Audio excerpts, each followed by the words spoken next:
Thanks for staying with us. So the live coverage and transmission on Hawan Bariki Dubar celebration in Dubar celebration. The venue at the Old Government House, Katsina, is happening right now. So TVC News will be linking up to that event, while those of us on TVC Entertainment would continue on the GoTV and StarTimes channels. And also for those of you watching us online, you can continue and watch us on YouTube, and we'll be happy to have you there.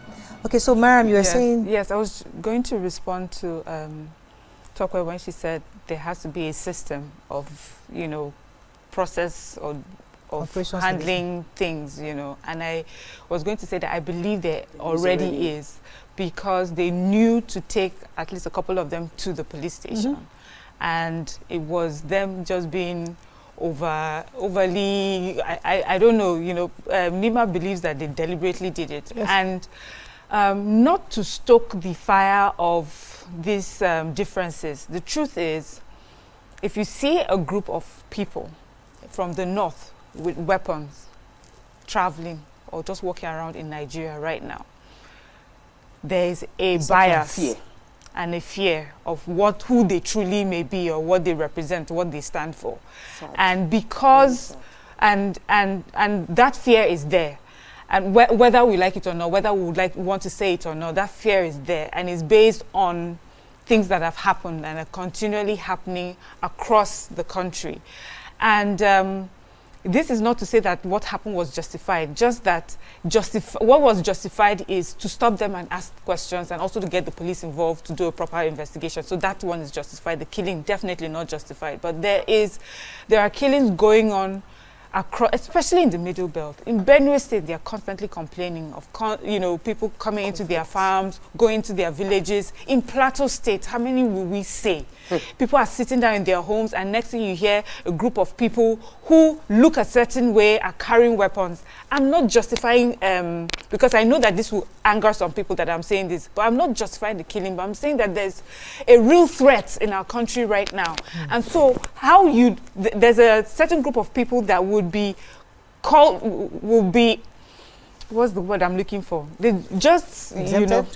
Those group of people, they'll be seen a certain way until further investigation happens.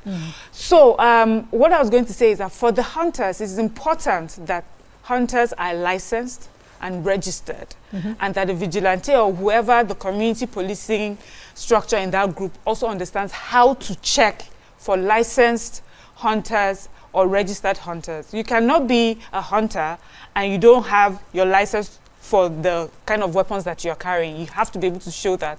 You have to be able to be registered somewhere. The vigilantes across the different communities, who are usually made up of different people from from the community, not always quite educated, so may not even know the question. So these vigilantes have to be trained on the sort of questions to ask and how to arrest and maybe keep someone, because the driver that was arrested says he was a handcuff was placed on him. So they even have those sort of things to use to the handcuffed him. So if you have all those, then you do not need to carry out that jungle justice. But these are the different steps that need to be put in place.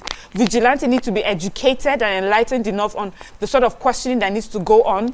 They need to understand that police has to be involved, and proper justice has to be carried out in cases where we have jungle justice to stop others from doing it. And really, I don't even know what can be done to compensate the families of these victims. It's quite painful indeed, and I just really hope that in fact justice is indeed served in this case.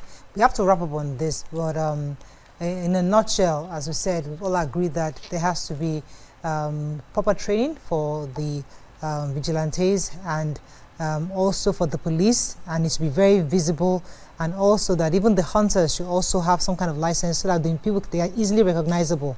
It's really sad. I mean, there's no way you can say this is indeed was a sad, horrific story that shouldn't have happened, could have been avoided. Our hearts go out to the family, and we pray indeed that justice is served. Let's go on a very short break. It's still Edo, excuse me. It's still Edo Fitri, and we have our Imam who's going to be coming also share with us the lessons from this season. Stay with us. We'll be right back. Stay tuned. Your View will be right back.